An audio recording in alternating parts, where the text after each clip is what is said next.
ओम सर्वमंगलमांगल्ये शिवे सर्वार्थसाधिके शरण्ये त्र्यंबके गौरी नारायणि नमोस्तुते।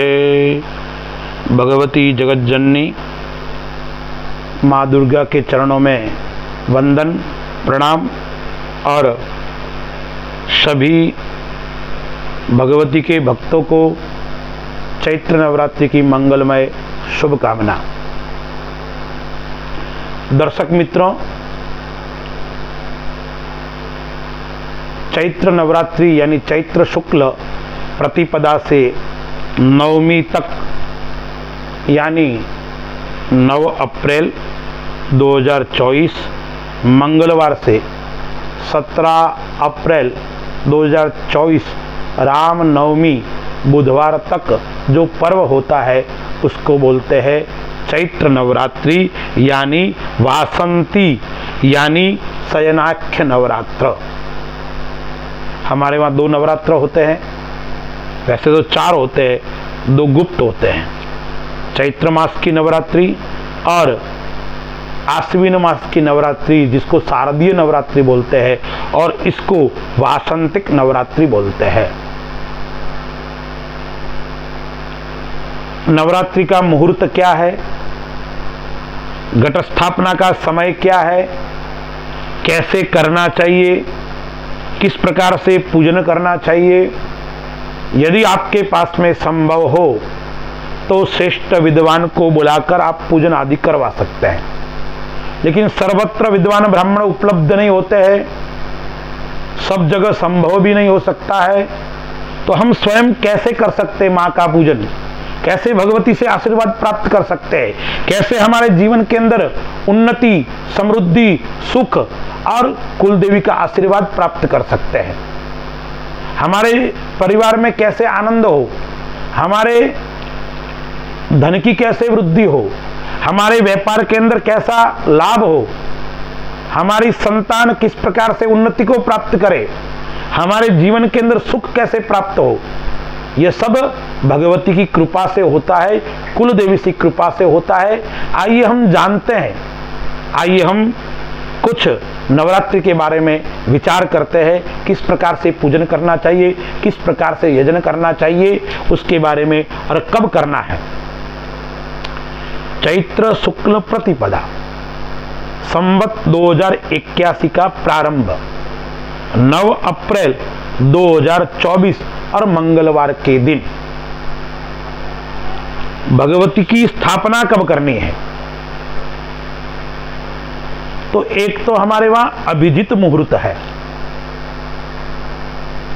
वो अभिजित मुहूर्त का समय है वो मध्याह्न में 12:14 से लेकर 1:05 तक है। यह समय है वो श्रेष्ठ और उत्तम समय है। इसके अलावा भी यदि आप उस समय नहीं कर पाते हो तो उसके अलावा हमारे वहाँ चौघड़िए के अनुसार भी कर सकते हो और लग्न के अनुसार भी आप मुहूर्त यानी स्थापना, पूजन आदि कर सकते हैं। 9 अप्रैल को वृषभ लग्न प्रातः 8:15 से लेकर 10:11 तक है। उस समय वृषभ लग्न के अंदर भी आप यजन, पूजन, स्थापन कर सकते हैं। इसके अलावा लाभ और अमृत का चौघड़िया है, वो भी 10:47 से लेकर 1:50 तक।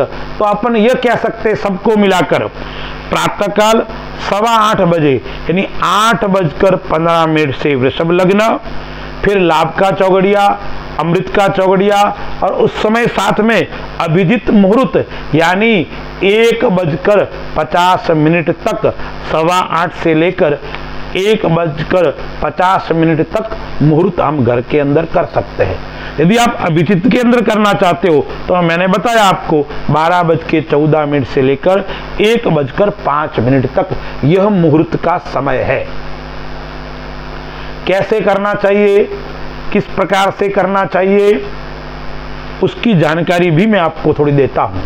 देखिए ये विषय बहुत लंबा है, विशाल है, मैं आपको संक्षिप्त में उसकी थोड़ा पूजन विधि आपको बता रहा हूं।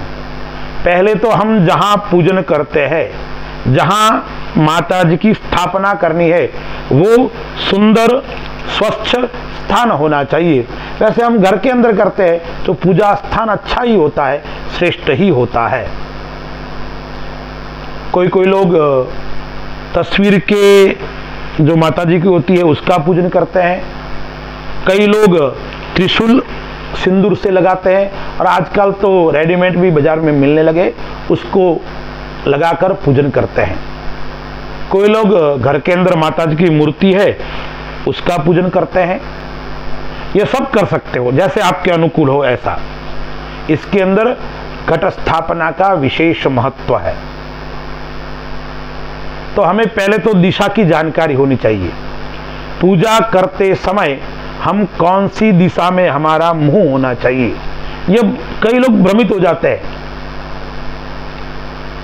तो स्पष्ट शास्त्रों की आज्ञा है, शास्त्रों का कहना है पूर्वाभिमुख और उत्तराभिमुख, यानी जो पूजन करने वाला व्यक्ति है उसका मुंह पूर्व की ओर, जहां सूर्योदय होता है उसकी ओर मुंह होना चाहिए।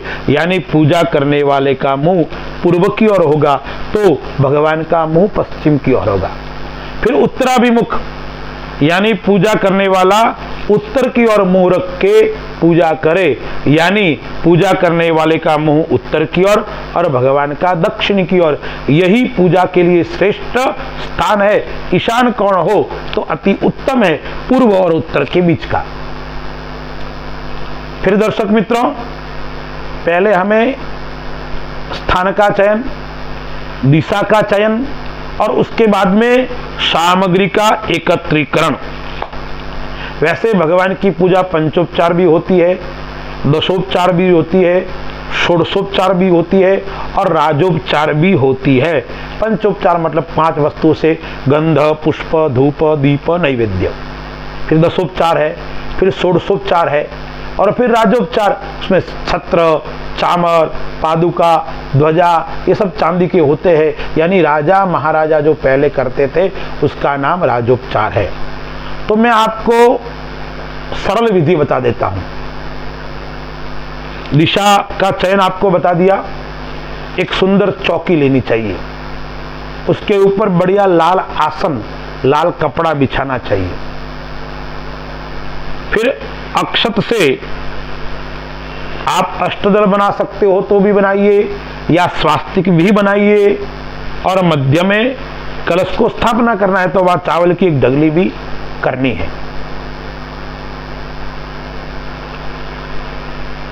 अच्छा सुंदर आसन होना चाहिए आपको बैठने के लिए, माता जी को बैठने के लिए चौकी के ऊपर यानी बाजोट के ऊपर लाल आसन आदि बिछाना चाहिए।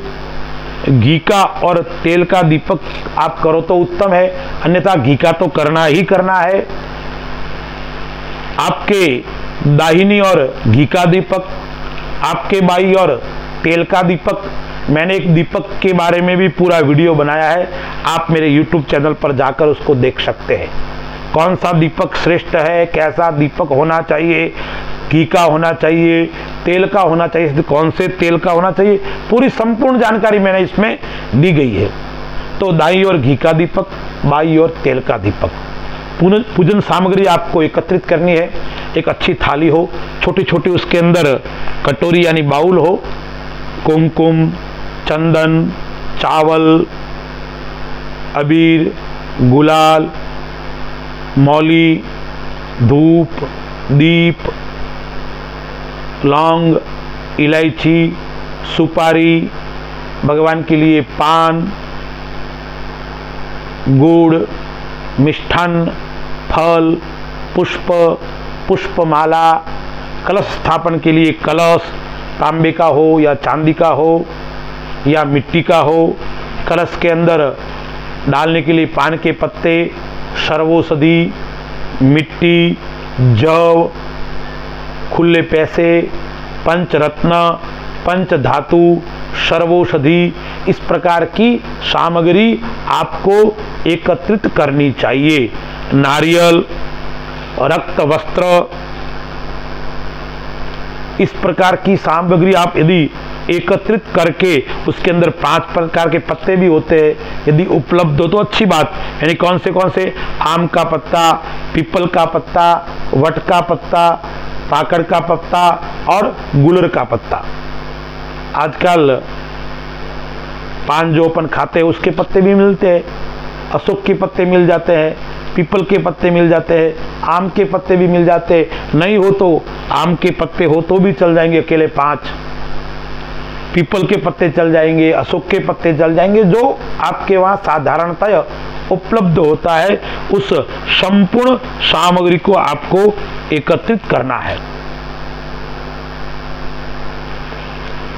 उसके बाद में जो चौकी बताई मैंने, लाल आसन बिछाकर भगवती की स्थापना, माता जी की मूर्ति हो तो श्रेष्ठ है। मूर्ति भी कैसी होनी चाहिए? 8 अंगुल से ऊपर नहीं होनी चाहिए। घर के अंदर चांदी की हो, पित्तल की हो, सोने की हो तो 8 अंगुल की।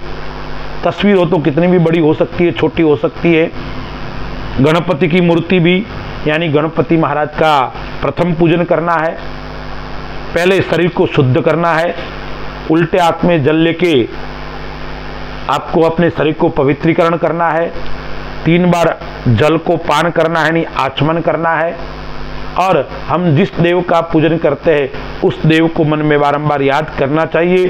श्री गणेशाय नमः, कुल देव्यै नमः। इस प्रकार से मन में गजानन जी महाराज और अंबिका को, यानी गणेश अंबिका को बार बार प्रणाम करना है, नमन करना है और वंदन करना है। खुद को तिलक करना है, चावल भी लगाना है। उसके बाद में आपको आसन को भी प्रणाम करना है। फिर गुरु महाराज को प्रणाम करना है, गणपति महाराज और आप जिस जिस देवी देवताओं को मानते हैं उन सभी को प्रणाम करना है और वंदन करना है। फिर संकल्प करना है। आपको संकल्प आता है तो अच्छी बात है, नहीं आता है तो आपको इतना ही बोलना है हिंदी के अंदर कि मैं चैत्र नवरात्रि के निमित्त आज इस समय गणपति महाराज और माता जी का पूजन करूंगा, 9 दिन तक भगवती की आराधना करूंगा। आप ये आराधना स्वीकार करना, इस प्रकार से भी बोल सकते हैं या आप संकल्प भी कर सकते हैं। यानी चैत्रीय नवरात्रि निमित्ते गणेश अंबिका पूजनमहं करिष्ये, इतना शॉर्ट में भी आप बोल सकते हैं। संकल्प तो बहुत बड़ा है, कभी समय मिलेगा तो उसका भी हम आपको बताएंगे। उसके बाद में दीपक का पूजन करना है। जो आपने घी और तेल के दीपक लगाए हैं उसका भी पूजन करना है। शंख और घंटा यदि आपके पास में उपलब्ध हो उसका भी पूजन करना है। फिर जल देवता का भी, यानी वरुण का भी पूजन करना है। वरुण भगवान को भी प्रणाम करना है, पुष्प आदि अर्पण करना है। आकाश में सूर्य की साक्षी में हम पूजन कर रहे हैं, उनको भी प्रणाम करना है, वंदन करना है। फिर रक्षा के देवता हनुमान जी महाराज है और भैरू जी महाराज है, उनको भी प्रणाम करना है, उनको भी नमस्कार करना है। फिर हाथ में पुष्प आदि लेकर भगवान गणपति महाराज और माता जी को याद करना है, प्रणाम करना है और नमस्कार भी करना है। पुष्प माता जी के चरणों में अर्पण करना है। पहले भगवान गणेश जी महाराज का पूजन करना है। श्री गणेशाय नमः ऐसे बोलते हुए आपको भगवान गणपति महाराज का पूजन करना है। एक सुंदर थाली सामने रखिए, उसके अंदर भगवान गणपति महाराज की मूर्ति को विराजमान करके भगवान गणपति महाराज को जल से स्नान कराइए। भगवान गणपति महाराज को पंचामृत, दूध, दही, घी, शहद और शक्कर उनसे स्नान करवाइए। फिर भगवान गणपति महाराज को शुद्ध जल से स्नान करवाइए। फिर अच्छे वस्त्र से पहुंचकर पुनः पाटे के ऊपर, चौकी के ऊपर भगवान को विराजमान कीजिए। भगवान को चंदन से, कुमकुम से तिलक करते हुए मन के अंदर श्री गणेशाय नमः ऐसे बोलना है। यदि आपको आता है तो श्री गणेशाय नमः कुमकुम हम समर्पयामि, श्री गणेशाय नमः चंदनम समर्पयामि। फिर चावल चढ़ाइए तो श्री गणेशाय नमः अक्षतम समर्पयामि। फिर श्री गणेशाय नमः पुष्पम समर्पयामि पुष्पमालाम समर्पयामि। अन्यथा श्री गणेशाय नमः श्री गणेशाय नमः। ऐसे भगवान को चंदन से तिलक कीजिए, कुमकुम लगाइए, भगवान को चावल लगाइए। फिर भगवान को अबीर, गुलाल, पुष्प, पुष्पमाला, भगवान को दुर्वा प्रिय है, दुर्वा चढ़ाइए, भगवान को धूप कीजिए, भगवान को दीपक के दर्शन कराइए। श्री गणेशाय नमः दीपम दर्शयामि, इस प्रकार से आप बोल सकते हो। उसके बाद में भगवान को नैवेद्य माने प्रसाद, गुड़ का प्रसाद गजानन जी को प्रिय है तो वो तो अर्पण करना है, या मिष्ठान्न। वैसे आजकल लोग हम लोग सब बाहर से मिठाई लाते हैं, वस्तुतः यदि संभव हो तो भगवान को बड़े भाव से, बड़े भक्ति से स्वयं यदि घर के अंदर हलवा आदि बनाकर भोग लगाओगे तो अति उत्तम रहेगा। क्योंकि बाहर से आप प्रसाद लाते हो, एक तो वो भाव से नहीं बना होता है, वो व्यापार की दृष्टि से बना होता है। तो जैसा आप भाव से बनाओगे उसी प्रकार से भगवान ग्रहण करेंगे। और शुद्धता है या नहीं है, बाहर शुद्धता नहीं होता है, दूध कौन सा लाया है, कौन से जल का उपयोग किया है, बनाने वाला कौन है, स्नान करके बनाया है नहीं बनाया है, इस प्रकार की बातें कई उठती है।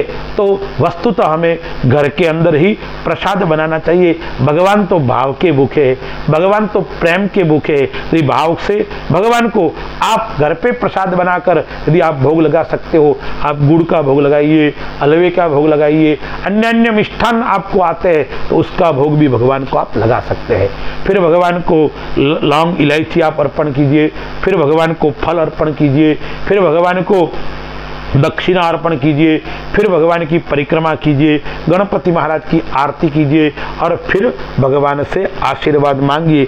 इस प्रकार से गणपति का पूजन करना है। फिर कलश की स्थापना यानी घट स्थापना करनी है। मैंने आपको बताया चौकी के मध्य भाग के अंदर स्थापना करनी है। ताम्र कलश हो, सोने का कलश हो, चांदी का कलश हो और या मिट्टी का कलश हो, चावल की पुंजिका बनाकर उसके ऊपर यानी चावल मुट्ठी भर के रखना है, उसके ऊपर कलश को स्थापन करना है। कलश को स्थापना करके बाद में कलश को हाथ स्पर्श करना है, कलश के अंदर जल डालना है, चंदन, अक्षत हो तो डालिए या जव हो तो जव डालिए, कुमकुम डालिए, पुष्प, सर्वौषधि, एक सुपारी, कुछ खुले पैसे, 1-2 रुपये का सिक्का, पान के पत्ते, फिर कलश को मौली बांधना कलेवा, फिर श्रीफल है उस श्रीफल को मौली बांधना, फिर उसको श्रीफल को स्थापित करना, फिर कलश को तिलक आदि करना, श्रीफल को तिलक आदि करना, कलश के ऊपर पुष्प आदि अर्पण करना और कलश को प्रणाम करना और नमस्कार करना। यदि आपको श्लोक आता है तो आप श्लोक भी बोल सकते हैं या भगवती जगदम्बा को प्रणाम करके, माता जी को प्रणाम करके उस कलश की स्थापना करनी है। उसके बाद में माता जी का पूजन करना है। माता जी का पूजन कैसे करना है? आपके पास में मूर्ति हो तो मूर्ति का पूजन करना है, या तस्वीर और कलश के ऊपर भी आप आह्वान पूजन कर सकते हैं। यानी भगवती जगदम्बा से प्रार्थना करनी है। चैत्र नवरात्रि का पावन पर्व चल रहा है, जगदम्बा यानी शक्ति का पर्व चल रहा है। हे भगवती, आज इस प्रतिपदा तिथि के दिन यानी नवरात्रि के प्रथम दिन मैं आपका पूजन कर रहा हूँ या पूजन में कर रही हूँ। आप हमारा पूजन स्वीकार आदि कीजिए, आप हमें आशीर्वाद दीजिए। ध्यान और भगवान का आह्वान करना है माता जी का। फिर यदि मूर्ति आदि हो तो थाली के अंदर मूर्ति को विराजमान करके भगवती जगदम्बा का मन में ओम दुर्गा देव्यै नमः, ओम कुल देव्यै नमः यानी ऐसे बोलना है। गणपति का पूजन किया तो श्री गणेशाय नमः या ओम दुर्गा देव्यै नमः, ओम महालक्ष्म्यै नमः, ओम जगदम्बिकायै नमः या ओम ऐं ह्रीं क्लीं चामुंडायै विच्यै नमः। इस प्रकार का बोलते हुए भगवती को 3 बार जल से स्नान कराना है। फिर लोटे भर के जल से भगवती को स्नान करवाना है। फिर जगदम्बा को पंचामृत से स्नान करवाना है। फिर यदि आपके पास में दूध हो, दूध से या शुद्ध गंगा जल से भगवती का अभिषेक कीजिए। आपको भगवती का स्तोत्र आता है, या श्री सूक्त है, लक्ष्मी सूक्त है, सिद्ध कुंजिका स्तोत्र है, या भगवती के दुर्गा सप्तशती के 4थे अध्याय उसका पाठ भी आप कर सकते हो। नहीं आता हो तो ओम कुलदेव्यै नमः, ओम चामुंडायै नमः, उस प्रकार का बोलते हुए भगवती का अभिषेक भी आपको करना है। फिर शुद्ध जल से स्नान करवाना है। अच्छे वस्त्र से माता जी को पहुंचकर पुनः पीठ के ऊपर विराजमान करना है। और गणपति का पूजन जैसे पहले किया था ऐसा चंदन, कुमकुम, रक्त चंदन हो तो माता जी को विशेष प्रिय है। रक्त चंदन, लाल पुष्प, अक्षत, भगवती को गुलाब का पुष्प हो, कनेर का पुष्प हो, कमल का पुष्प हो, ये माता जी को विशेष प्रिय है। फिर अबीर, गुलाल यानी सौभाग्य द्रव्य, सिंदूर, फिर धूप, दीप, नैवेद्य मतलब प्रसाद, फिर भगवती को फल, दक्षिणा, फिर भगवती की आरती, आरतिकम, फिर भगवती को प्रदक्षिणा। माता जी की एक परिक्रमा होती है तो एक परिक्रमा करनी है। फिर माता जी से आशीर्वाद मांगना है। इस प्रकार से माता जी का आपको पूजन भी करना है। फिर आपको धान्य बोना है, जवारा। एक अच्छा मिट्टी का कुंडा लेकर आइए, शुद्ध रेत उसके अंदर बेकलू लेके आइए। फिर जवार, जव और गेहूं उसके अंदर डालकर, जल आदि डालकर उसका भी पूजन करना है। और फिर आपके पास में समय हो तो दुर्गा सप्तशती का आप पाठ भी कर सकते हैं और करना भी चाहिए। दुर्गा सप्तशती का पाठ आपके पास में समय नहीं है तो दुर्गा सप्तशती के मध्यम चरित्र का यानी 2रे, 3रे और 4थे अध्याय का आप पाठ करो। इतना भी संभव नहीं हो तो दुर्गा सप्तशती के किसी भी एक स्तोत्र का पाठ कीजिए। आप सिद्ध कुंजिका स्तोत्र कर सकते हो, दिव्या कवच कर सकते हो, और अगला स्तोत्र है कीलक स्तोत्र है, दुर्गा के 32 नाम है वो भी कर सकते हो, या तंत्रोक्त रात्रि सुक्तम है, दिव्य अथर सिर से, ऐसे दुर्गा सप्तशती के अंदर कई स्तोत्र दिए हुए उसका पाठ भी आप कर सकते हो। और अंत में पूरे परिवार के साथ में माता जी की बड़ी धूमधाम से आरती कीजिए, प्रसाद आप भी ग्रहण कीजिए और सबको प्रसाद दीजिए। उस प्रकार से यदि आप संभव हो तो 9 दिन आपको पूजन करना है। कलश स्थापना तो प्रथम दिन होगी, फिर कलश के ऊपर माता जी का आह्वान और पूजन ही करना है। और यह शक्ति का पर्व है, भगवती का गौरी का पर्व है, तो प्रतिदिन हो सके तो छोटी छोटी 8 वर्ष की यदि कन्या मिल जाए उस कन्या का प्रतिदिन भोजन कराइए, उस कन्या को कुछ दक्षिणा आदि प्रदान कीजिए। और प्रतिदिन संभव न हो तो अंतिम दिन 9वीं तिथि के दिन भी आप 9 कन्याओं को बुलाकर उसका पूजन कर सकते हैं, उनका भोजन आदि करवा सकते हैं। इस प्रकार से करने से आप जो चाहोगे उस फल की आपको प्राप्ति होगी, क्योंकि भगवती जगदम्बा अकारण करुणा वरुणालय है। यह तो भक्तों के ऊपर बिना कारण ही कृपा करने वाली देवी है। इसलिए तो कहते हैं ना, मत्सम पातकी नास्ति पापगनित समान ही एवं ज्ञात्वा महादेवी यथा योग्यम तथा गुरु। इस संसार के अंदर हे जगदम्बिका हमारे समान कोई पापी नहीं है और पाप को दूर करने वाले समान कोई आपके समान देवी नहीं है। तो बालक समझकर, एक साधारण व्यक्ति समझकर इस भक्त के ऊपर कृपा कर और आपको जैसा लगे, योग्य लगे ऐसा भगवती करना। कुपुत्रो जायेत क्वचिदपि कुमाता न भवती। ये तो माता है, माता कभी कुमाता नहीं होती है, पुत्र कुपुत्र हो सकता है। इसलिए प्रत्येक जीव को एक जन्म देने वाली माँ और एक जगत जननी जगदम्बा का पूजन यजन करना चाहिए। जीवन के अंदर सुख चाहते हो, जीवन के अंदर समृद्धि चाहते हो, जीवन के अंदर शांति चाहते हो, तो आपको क्या करना है? आपको करना है अपनी जन्म देने वाली माँ की आज्ञा में रहना है, उसका पूजन करना है, उसका वंदन करना है। और नवरात्रि आदि पर्व में जगत जननी कुलदेवी का पूजन अर्चन वंदन करना है। विद्वान ब्राह्मण को बुलाकर आप दुर्गा सप्तशती का पाठ भी करवा सकते हो और अंत में यज्ञ आदि भी करवा सकते हो और ब्राह्मण भोजन आदि करवाकर, छोटी बालिकाओं को भोजन आदि करवाकर जगत जननी जगदम्बा से आशीर्वाद ग्रहण करें। यही आप सबसे निवेदन है और आप सबके ऊपर जगत जननी जगदम्बा का आशीर्वाद सदैव बना रहे, ऐसी मंगलमय कामना अस्तु। जय श्री राम।